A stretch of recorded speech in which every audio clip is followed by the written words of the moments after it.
Been pouring in for Pik Botha, who died yesterday morning. The former apartheid-era Foreign Affairs Minister died at the age of 86. He was admitted to a Pretoria hospital late September. Let's take a look back at his life.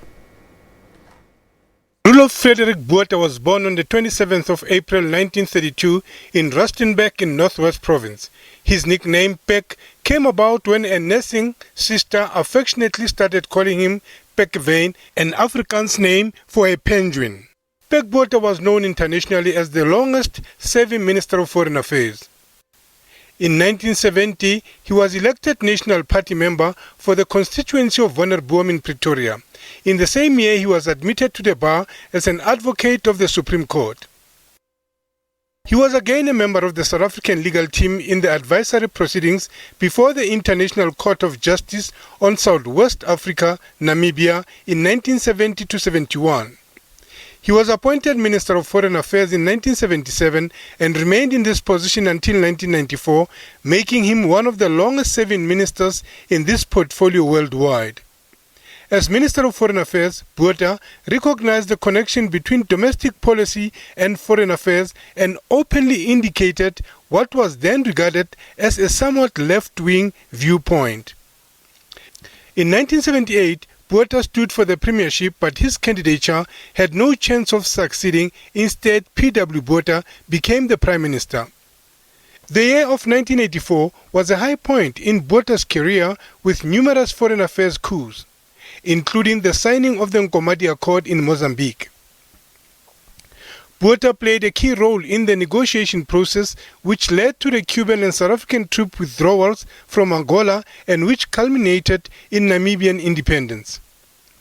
Throughout the long years of conflict in Namibia and Angola, Botha initiated many efforts to reach a peaceful settlement.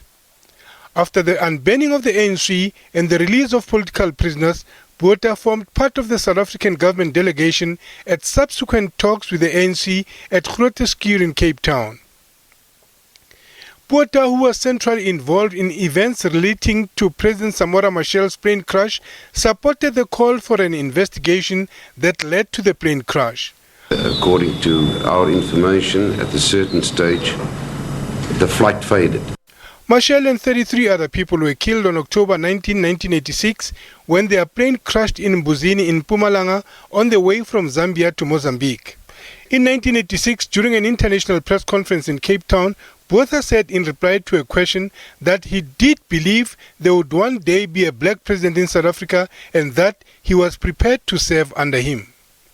In 1992, he led a delegation of South African government that held talks with the PAC, led by the then head of the delegation, Dikgang Moseneke, in some instances admitting the wrongdoings of the apartheid government.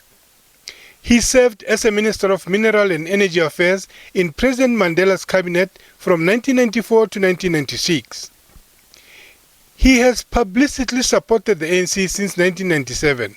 Pik Botha has admitted in an interview that his statement and views often landed him in hot water and that some colleagues even referred to him as being left-wing. There has been a tunnel vision concentrated only on negative aspects in this country.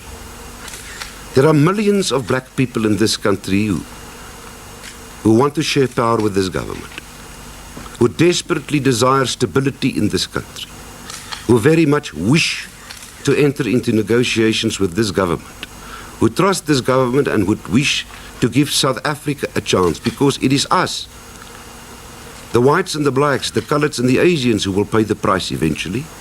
It's not the foreign governments or international organizations, it's us. He retired from politics on June 30th, 1996, when the National Party decided to withdraw from the Government of National Unity formed after 1994 elections, a decision with which he strongly disagreed. In 2000, Botha declared his support for President Thabo Mbeki and the ANC. By 2013, Botha was singing a different tune in a debate on affirmative action. Botha expressed criticism for the government's affirmative action policies, saying that the then South African government would never have reached a constitutional settlement with the ANC in 1994 had it insisted on its current affirmative action program.